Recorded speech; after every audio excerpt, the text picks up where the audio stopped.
Good morning, everyone. Thanks for joining us again. I'm Geoff Simon, Executive Director of the Western Dakota Energy Association. And with me here on the right is Brent Bogar, who operates a business called Jadestone Consulting. And Brent also recently joined AE2S, primarily working as a financial consultant. For those who may not know Brent, he's got a background in the banking industry. He was also a member of the Williston City Commission. Those of you who know him know that we call Brent the numbers guy, and there's a good reason for that. I can tell you he was really the brains behind Operation Prairie Dog, which was enacted by the 2019 legislature. Senator Rich Wardner obviously led the effort to pass the legislation, but Brent was primarily responsible for kind of putting the package together and explaining the gross production tax formula changes and the revenue expectations that allowed us to achieve such broad support and consensus among legislators. Brent's going to go through various oil price and production scenarios and explain how they'll affect the buckets in the gross production tax, that is the GPT distribution formula. First, we want to give you a bit of a snapshot of where we're at today. We've heard from the industry that literally thousands of wells, primarily the marginal variety, production under 100 or even under 50 barrels a day, have been shut in. We believe that altogether that amounts to probably by now to 200,000 barrels of production per day. So the state total is probably somewhere around 1.2 million barrels per day right now. And that number may continue to fall as production from the wells that are online continue their natural decline, and then we'll see few completions replace that declining production. As of today, there are still 43 active drilling rigs, but if that low price regime continues, that number may well fall into the 20s or maybe even lower. There's also the growing possibility that we're going to run out of crude oil storage capacity. We know that demand is off at least 20%. Some say it could be 30% or more. People just aren't traveling. Planes aren't flying that much, so refineries have been forced to back down their operations, and eventually the oil that we produce may have no place to go. There is some cause for optimism. You heard yesterday from the president, the Russians and Saudis may be trying to get together to end their price war. We're going to talk a little bit more about that later in the presentation. But President Trump's tweets yesterday and ongoing rumors did cause the price of crude to surge a bit yesterday. Last I looked, WDEA was right around $26.50 this morning, which is a whole lot better than 20, but still far from where we need to be. We know there have been substantial layoffs in the oil industry. North Dakota altogether has somewhere around 25,000 unemployment claims filed since this all began. We know a chunk of those are in the service industries, the restaurants and bars and so forth. Some retail establishments have closed. Hair salons now were closed last week. And unfortunately, the state saw its first oil company file for bankruptcy protection this week as well. Whiting Petroleum filed for Chapter 11. That's significant because if you don't know, Whiting was the #2 oil producer in North Dakota in 2019. The company does plan to continue operations, but we may likely see other companies go under in the coming weeks. All of this, of course, depends on the duration of the pandemic and resolution of the oil price war and, where the oil price kind of floats to. And I guess on that cheery note, I'm going to hand it off to Brent, and he's going to explain the buckets in the GPT formula and what we might expect given what we know today about the situation in the oil industry.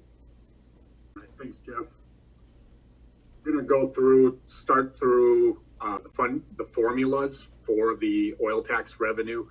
Some of this will be very familiar with some of you. Some of you, though, it might just be a good refresher or might even be new information. Just to understand the oil tax in the state, we do have two taxes. The first being the extraction tax, and that goes into various funds, a number of those being constitutional funds. The legacy fund, 30% of oil tax revenue goes into the legacy fund, and I'll touch on that a little bit later as to what that might mean in regards to legislation and projects that are being discussed.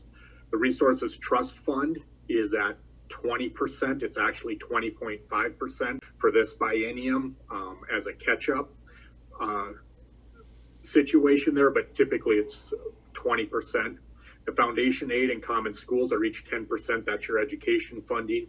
Common schools is a trust fund, and so the dollars go in there. The earnings then are transferred to the general fund for education. Foundation aid is a mix of being able to spend some of the principal of that fund as well as the earnings. And then the rest goes into the state funds or the buckets that we'll get into. And there's a few little offshoots that come out of some of those funds there on the extraction tax. The gross production tax, which is the one we're going to spend the most of the time today talking about, is just like the extraction tax, a 5% tax, and 30% again goes to the legacy fund. And then the extraction tax, the gross production tax, gets a little complicated because we split it. Then 1/5 of the tax revenue goes to the state, and then through that, the Abandoned Well and Reclamation Fund and the Outdoor Heritage Fund receive some dollars. And then the 4/5 side is where the local political subdivisions revenue comes from. And so the first part is that they keep oil or gas producing county, they keep 100% of the first $5 million of gross production tax from that county. And you will see later on where that really comes to play in regards to some of the counties and the impacts that they will see because of the situation we're in regarding price and production right now. The 4/5 side also helps to fund the hub cities and schools and the school hold harmless fund. And then the formula portion, which is the 30% to the local political subdivision, 70% to the state. And so there's a lot of formulas on that 4/5 side of the tax revenue. And some of it's partially paid by the state, like the hub cities and hub schools. Part of that money is paid by the state. Part of that is paid out of the local side. And so there's a lot of complications there. But then it all flows in state funds in the buckets. Just to give everyone an idea of where we're at, when we left the session with the revenue forecast for the gross production tax, the net of the gross production tax, this is minus the legacy fund, because that is taken out up front. The 1/5 stream was going to be $307 million, 15 to the Heritage Fund, 15 million roughly to the Reclamation Fund. And then that 4/5 stream was $1.2 billion, with that being split. And you can see on the slide a lot of different buckets that the money gets put into, but it all basically adds up to roughly $660 million for the local political subdivisions through the gross production tax. This was, again, legislative forecast of a 1.42 million barrel per day average and $48.25 per price. Where does all of that oil tax go? Just, again, this isn't the buckets. This is actually where all of the oil tax revenue goes, because there is a number of things outside of the buckets. We touched on some of these already, like the legacy fund. The tribes receive part of the tax revenue as the tribal tax share agreement that was approved last session. They've always gotten it. It was updated last session. Common schools, we talked about those funds, but you also have then the buckets like the general fund, SIF, lignite research, municipal county fund, and the airport fund towards the bottom of this table. Those were or are the Operation Prairie Dog type buckets. That's where those dollars are found, are in those buckets. And so we look at the buckets. I talked how the extraction tax and gross production tax then feeds into the bucket. Some of those funds on that previous slide, they receive their monies before the buckets, like the legacy fund, the resources trust fund, the political subdivisions receive their money before it gets to the buckets. So then we get to the buckets, and this is what we're filling right now, and this is where a lot of discussion is happening throughout the state in regards to what does it mean for some of these lower buckets. And so it starts with the general fund. Then we have the county social services, By statute, it's still called the Property Tax Relief Fund, but that's basically where they transfer the dollars out of that fund to the fund county social services. There's the Budget Stabilization Fund, then General Fund for another $200 million, the Lignite Research, the Disaster Relief Fund. That has a zero number in it because as of right now, that fund has over $24 million in it. And so it has a statutory cap that no more dollars will go into that.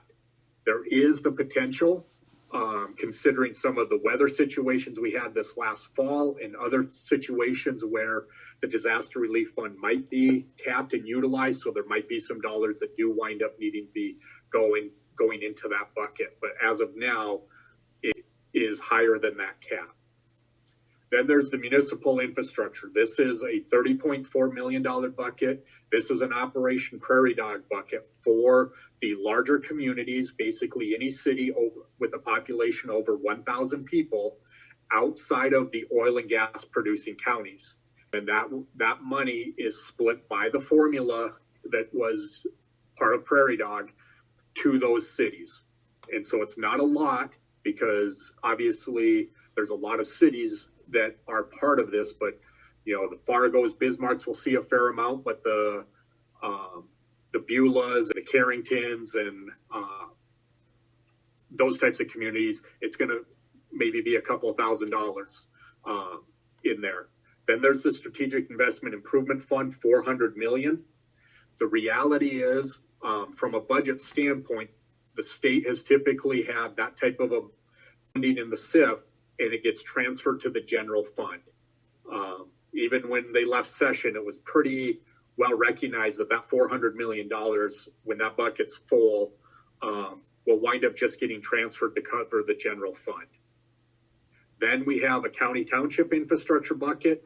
This is basically just like the cities bucket, that first $30.4 million. It gets accumulated and will go out to the counties and townships on a prorated basis based on the Upper Great Plains needs study.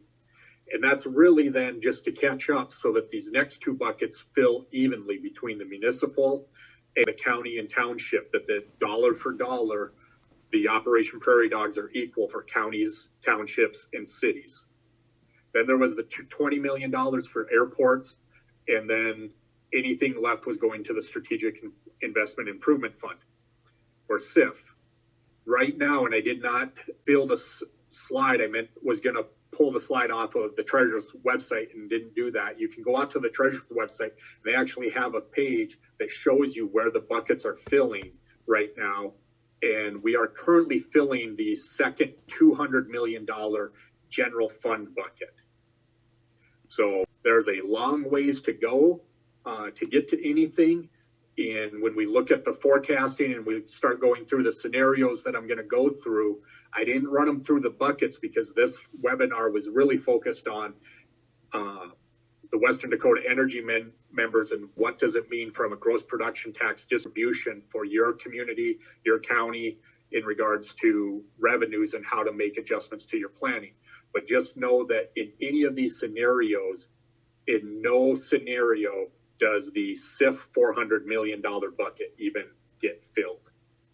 So Prairie Dog, basically, there might potentially be money, a little bit of money to the cities, but there are a number of things that may limit that from even happening. So, and I'm not going to get into the nuances of that, but I think that it's, if you are a community, and there are some oil counties and members of Western Dakota Energy that are in the Prairie Dog stream because you're under that $5 million in gross production tax. So communities like in Ward County or Bottineau County, McHenry, McLean, those counties, they're oil producing, but they receive Prairie Dog funds. It's prudent to not plan on any of those Prairie Dog dollars being available as a city at this point. So now we're going to get into the meat of it, and this is where things really start to hurt in looking at numbers. I built out 4 different scenarios. The top line on this, obviously, legislative forecast, what that looked like. And then scenarios 1, 2, 3, and 4 with basically from worst to best case. Now, I do not have a crystal ball to say which one of these is the best.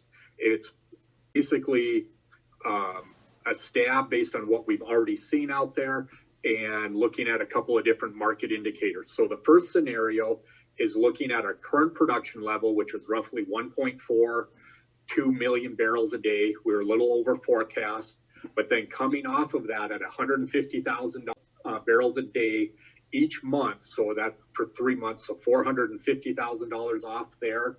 And then another 50,000 barrels a day for the next 3 months, leveling it off then at 800,000 barrel a day production for the last year of the biennium, the last 12 months. So that comes out to an average of production at just over 1 million barrels a day.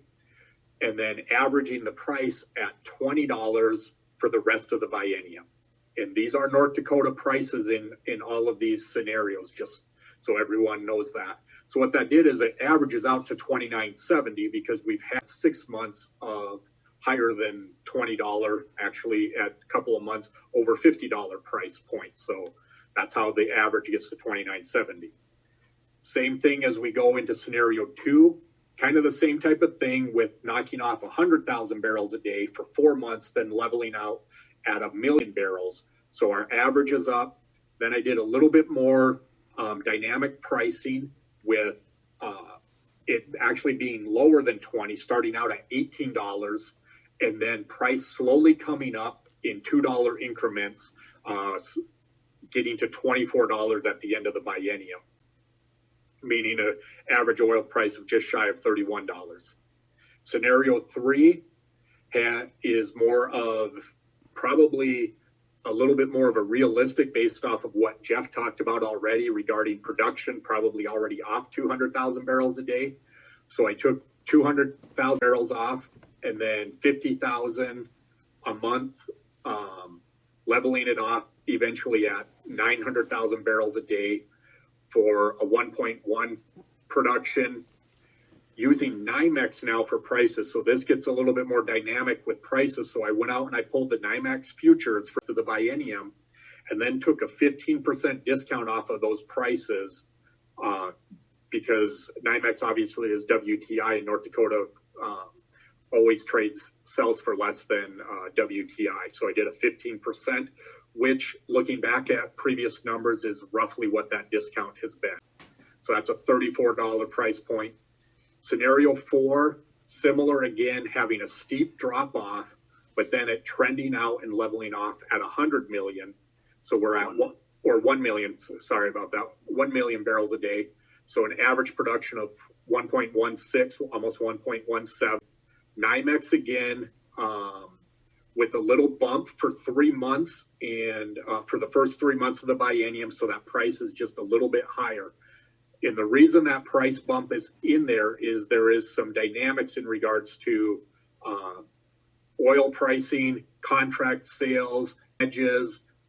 We know that not all of that pays gross production tax, but they're talking to the tax department and the treasurers last biennium. They saw some trailing in regards to how long it took for the tax revenue to match spot prices. So this is kind of has that little bit of a buffer built into it based on what we saw the last time we had a price collapse in 2014-15. So those are the 4 scenarios that we built out. And again, no crystal ball here, but there is, it's our best guess right now to put something out there for you to do some planning. So this is then what that means from a numbers standpoint. Basically, all of these scenarios are off. Large amounts basically are somewhere between, as you can see, 38 and 48%. If you want to round up to the holes, we're looking at a 40 to 50% reduction in gross production tax now. So if you're a city or a county and all you have to do really is take what you've gotten so far, look at what legislative forecast was, subtract that off, and then you're basically like going, okay, now I'm only going to get maybe 50 to 60% of that. So It's a huge drop off. That's why, working with Geoff, we wanted to get this information out to the membership so that you can make plans, because just like the state is having conversations of how they are going to make adjustments and deal with the revenue shortfalls, we're looking specifically at gross production tax here. There are other taxes, obviously, that are going to be impacted. Sales tax is going to be a big one at the state level, but also in regards to state aid to the local political subdivisions. So everyone's going to have to sharpen their pencil. Just from a math standpoint, I did an average looking at that, and it says, basically for the rest of the biennium, we're looking at $18 million less per month being distributed to the local political subdivisions. And I'm a numbers guy, but I like visuals. So I put all of this out there on a chart, the different scenarios, just to show on a monthly basis what the distributions were from gross production tax. That flattish top line, the green line there, that was legislative forecast.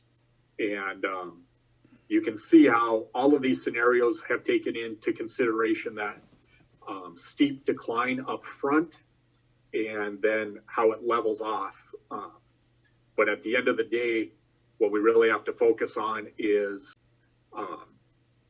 what this means on a monthly basis, and so that you as members can start looking at the numbers and making adjustments yet for this fiscal year, because the revenue distributions are going to be less for the rest of this fiscal year,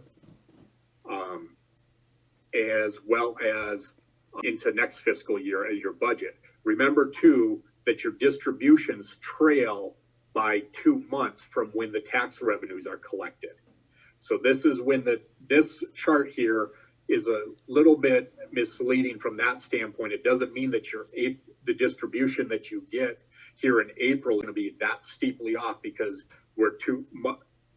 April is actually February's tax collections. I think everyone that deals with those collections and the distributions, your county and city auditors, are probably very well aware of that, but just know that there is a little bit of a delay in this in regards to when it goes out. This is actually collections standpoint. So I did put a couple of scenarios together just to help everyone see, and feel free to contact myself or Geoff. We can get numbers out to help you in figuring out numbers for a specific situation in your community. But the hub cities, their distributions, you can see how much they go off, somewhere, $15 million less for Williston, potentially $10 to $15 million there. Dickinson and Williston, the same type of percentage change. With the hub cities and the hub city schools, the way the formula is built, they have a portion of their dollars that is funded by the state for the most part, 70% of it, that is what we termed a fixed bucket. So that money, that amount of money is the same for them, no matter, it's not tied to price and production. But then another portion of the formula is tied to price and production for the hub cities. So they do not see as far of a decline in regards to that 40% off type of thing. It's closer to a 20% decline.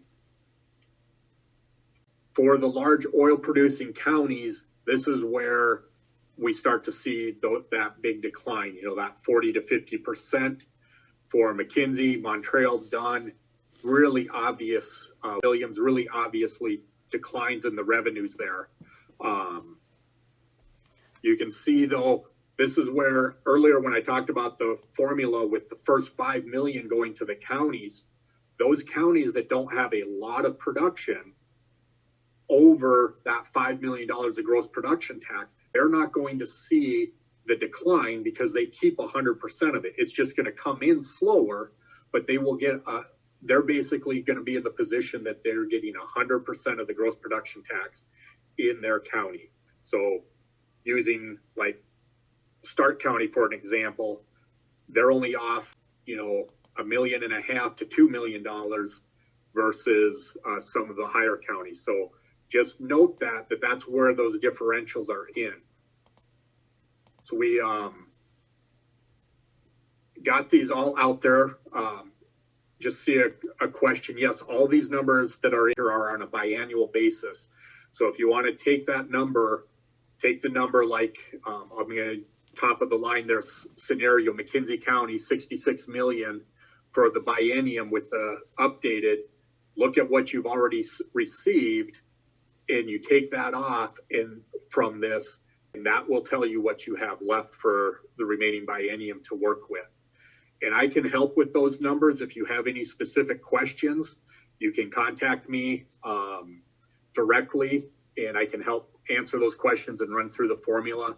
And note that obviously every formula and every model that's out isn't going to be specific and accurate. There's always rounding errors. There's different nuances in regards to when production is changed in counties. At one time, McKinsey County was 41% of production. In January, they were 39%. So that those numbers kind of change all the time. This is all levelized out for that from that standpoint. So with that, going to turn it back to Geoff and just let him kind of close on a few points. Well, as I alluded to at the opening, we did hear maybe a little bit of positive news in the floor yesterday. You can see on the screen there the two tweets that President Trump fired off yesterday morning, and markets immediately responded to that news that, maybe through our diplomatic efforts, we've persuaded Saudi Arabia and the Soviets to come to the table and start taking down production.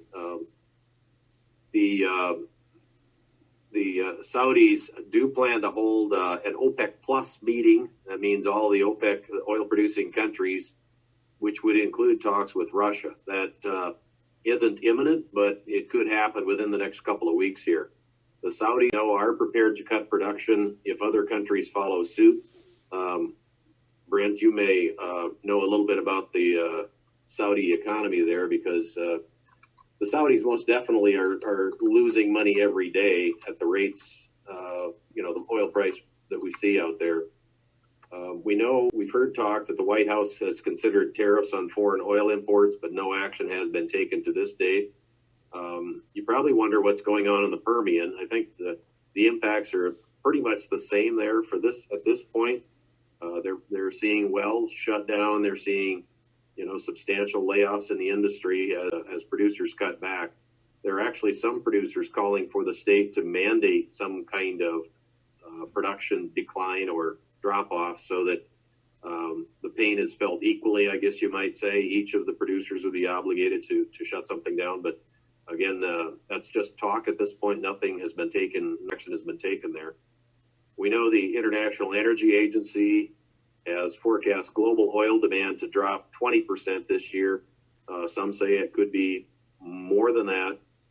Just so you know, global oil demand last year averaged about 100 million barrels a day. And U.S. demand was about 20 million barrels a day. So you can kind of put those price or those production drops in perspective there, or demand drops, I should say. So, if U.S. demand is off 20%, that's 4 million barrels a day that has nowhere to go right now. Brent, I don't know if you want to comment on the economies of some of these nations at all. The numbers that the president mentioned in his tweets, 10 million barrels, that's certainly not a daily number. I guess I could point out the Saudis and the Soviet Union, or the Russians, produce about the same amount of oil right now. They both produce about 12 million barrels a day. U.S. production in January was actually a little higher than that, averaging about 13 million barrels a day. But you can see it's a global situation there.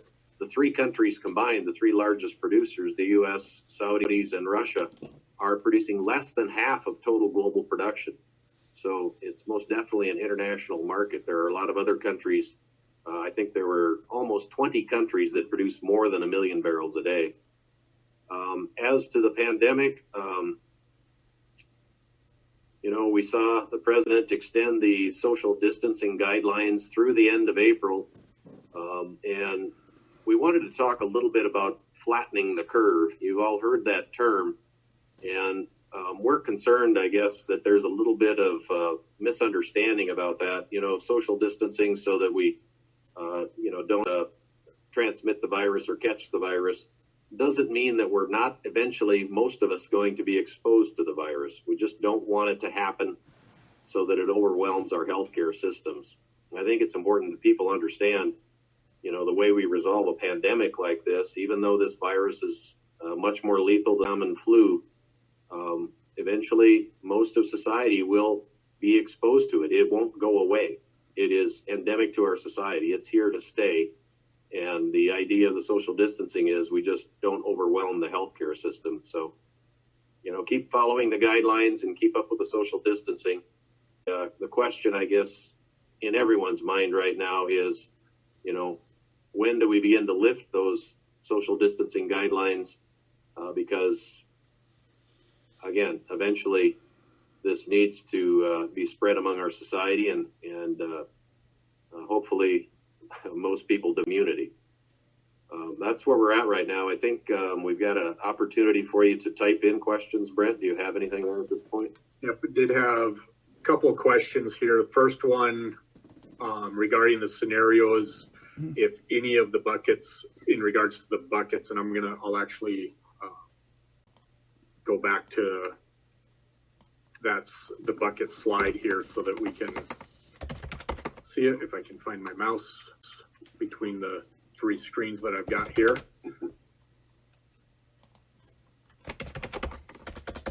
So when we look at the buckets here, there is in the scenarios, the municipal infrastructure bucket in a couple of the scenarios does fill and some dollars go into the SIF, but it does not fill that $400 million SIF bucket. So basically, counties and townships would not see anything. It would just be those larger cities. And like I said, even with that, there are a number of things that can be in play that would not allow those dollars to go out just because of timing and stuff. So that SIF bucket in one of the scenarios, I believe it winds up with about 160 million out of the 400.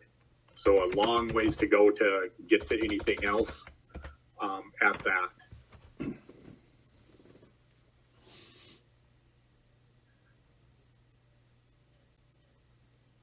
Question. This will be, obviously, this is going to be an opinion question here, but it does question about calling for a special session to address budgeting and how long can we go before they need to do that. Obviously, I'm not in the governor's head, so I don't know exactly what he's thinking and what legislative leadership is thinking. I know that they have been talking. I think part of calling a special session before they do that, you kind of have to have an idea of what you're going to be dealing with. This month will be the first month that they start to see what the tax collections, both sales tax and the oil and gas tax revenues, all of those types of things. We'll see what that looks like.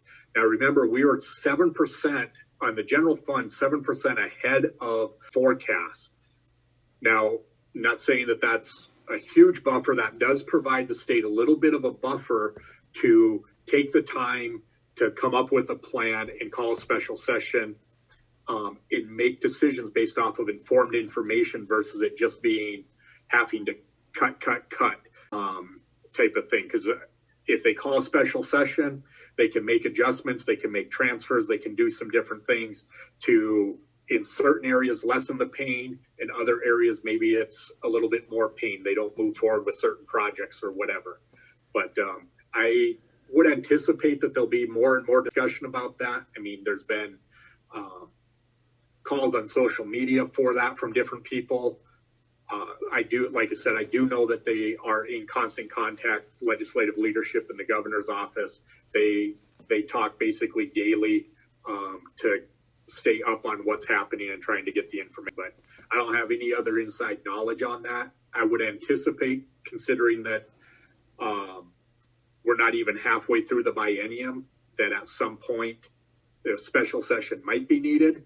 but we're also 9 months away from a regular session where they could pass bills with emergency clauses to make adjustments as well. So there's a lot of moving pieces there. One thing I wanted to touch on, just from a conversational point that has come up in conversations with me, because I do get to be known as the numbers guy, is regards to using the legacy fund to the gap right now. That is very difficult, if not impossible to do, because when it comes to the earnings on the legacy fund, by definition, those earnings are only available and transferred at the end of the biennium. So it's not like they're seeing there every month that the earnings are getting deposited to the general fund. So it would take, again, not saying it's impossible, but the legislature could, during a special session, make adjustments and access those funds potentially. Through a special session, they could potentially tap up to 15% of the principal balance of the legacy fund, but I think that would be a very heavy lift at this point in time. Again, not saying it couldn't happen depending on how things play out, but in my discussions with policy people, they see that being a method of last resort. There are a number of other tools out there. Another question is we do have the budget stabilization fund. Just a comment, yes, there is the budget stabilization fund out there that can be used to help to offset things. And that budget stabilization fund is full, roughly at $760 million now. That was completely drained in 2015, and it's been completely rebuilt already. There was, back when that thing got drained, there was thoughts that it was going to take, 4 or 5 bienniums before we got that whole thing built back up. Well, it's already completely full. So there is that to offset and allow for some time for the leadership of the state, the governor and legislative leaders, to make adjustments and figure out how to most appropriately do it. My opinion, I've said this to a number of people, is I don't think it makes sense for them to come in right now and make adjustments when you don't have all of the facts as to what adjustments need to be made. They could make the cuts too deep, or they might not go deep enough and have to come back. So I think it's prudent for them to make sure that they have good data, good information, figure out too, with the CARES Act from the federal level, with dollars coming from the feds to the states to help offset some of the impacts of the virus, what does that mean? So there's a lot of information that needs to come out to help them make that decision. I don't know that it means there's not going to be a special session, obviously, but there's a lot of information to gather on that. Like we saw in the last downturn, I think, probably the first step, and again, this is likely more than a month or two away yet, the governor can issue allotments. That was the term we saw for every agency takes a little bit of a haircut. But as you can well imagine, the expenditures in state government are going down as we speak, because travel budgets have gone to near zero in some agencies. Obviously, inspectors and so forth still have to be out there. But a lot of the travel has been eliminated. Most employees, or a good majority of employees, are working from their homes now to respect the social distancing guidelines. So, some of those agency budgets are already on the decline. You have to kind of think, it seems like it's been a long, long time already, but it was just 19 days ago that the governor ordered school closure. So that's, that was really what kind of triggered all of these events, and it's just cascaded very quickly. But, we're less than 3 weeks into this. So there's going to be some time to see, what the numbers look like, and decisions will be made based on, as Brent said, better information. Yeah, and add on to what Geoff just said, we're 3 weeks into this thing because we're all at home and we're on our computers or we're watching TV and stuff. The news is just constant about this. So it feels like this has been going on for 6 months, but it's been much shorter than that. And so I do think that with the tools that the state has in place and the reality of the fact that we're 4 years removed from a situation not too much different than this in regards to revenues for the state. There was a lot of lessons learned during that period of time, and I think those lessons will be applied to make adjustments. I know that the governor has already, without allotments, has asked all of the agencies to start looking at their budgets and reducing things that they can reduce. I use just a generic example of, if you got an agency with 300 computers and you were planning on replacing 80 of them, maybe you don't order those computers right now, even though they were in your calendar to get those ordered by May of this. You hold off on those types of things. So, I trust our state leadership and those that are in charge. And just like I trust you at the county and city and school level, the local level, to make decisions based on the information that is best for your community and for our state. I do believe we have good leadership from township to the county, to the schools, to the cities, and in our state, that you all will make good decisions. One more topic of optimism, I guess I didn't mention on that very last slide, is the president is meeting with a number of oil industry executives today. He obviously understands the implications here. There is going to be obviously an element of our society that is going to like low gasoline prices. And in a down economy, low gasoline prices are not a bad thing in most people's eyes. But long term, in order to maintain energy independence in this country, we obviously have to preserve the industry. We have to help the industry get through this. And necessarily that's going to require higher oil prices. The president understands that. And I think all of us collectively need to figure out a way to make sure our friends and associates and others understand that as well, that we do need higher oil prices and necessarily higher gasoline prices to go with that. Because, if we see, major industry losses here, we're going to go back to the same situation we were, dependent on oil imports for our energy security. And that is not a very good scenario to be in. So, is there any other questions? I'm just scrolling through it. I don't think I've seen any others. If you have a question, feel free to drop it into the chat for us. Also, let me get back to our last slide. Association's website there, ndenergy.org. Geoff's email, and then my email. Feel free to contact either one of us if you have questions. We will be posting this PowerPoint, and we recorded this session.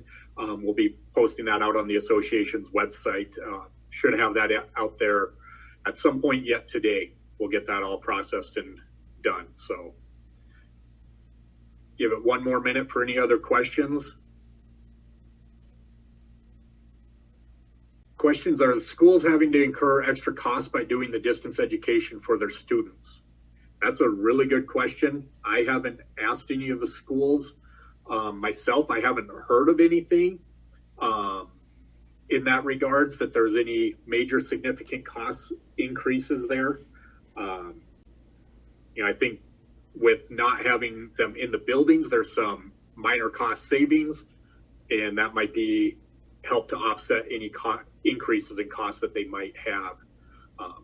I know for my daughter's school, the distance learning, I think it's going really well.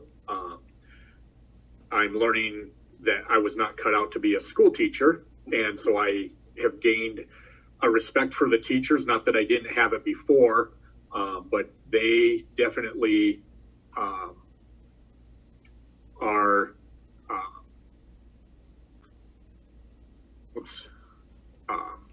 doing their jobs well, and so we very much appreciate what they're doing. With that, we can definitely, that's something that I wouldn't mind asking and finding more information out to find out about the schools, and I'm sure DPI is tracking that information, so can reach out to DPI and see if they're seeing any information along that.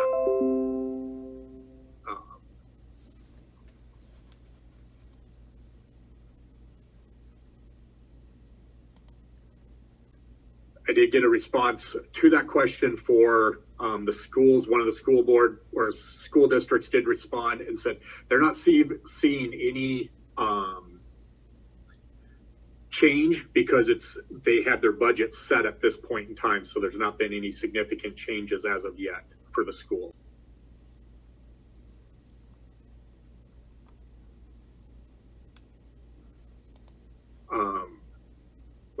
Another question there. Can we look at doing this again in a month or two? Absolutely. We will. I will be tracking this very closely on behalf of the association and others, and we'll keep Geoff informed. And I think this would be very beneficial as we learn more and start to, maybe see some better trends and information. We'll definitely keep this option open to do this again. I think it's helped everyone. So appreciate that. And again, we will make the presentation, the PowerPoint, as well as the video available on the association's website. Hopefully by the end of the day, Geoff will have that up. PowerPoint will be a little quicker. Takes some time to get the video processed from the YouTube and the recording off computer. So, all right. Well, with that, we will let everyone go. Again, thank you for taking part in this. And if you do have questions, feel free to email Geoff or myself, and look forward to helping you out. Have a good day. Thanks, everyone.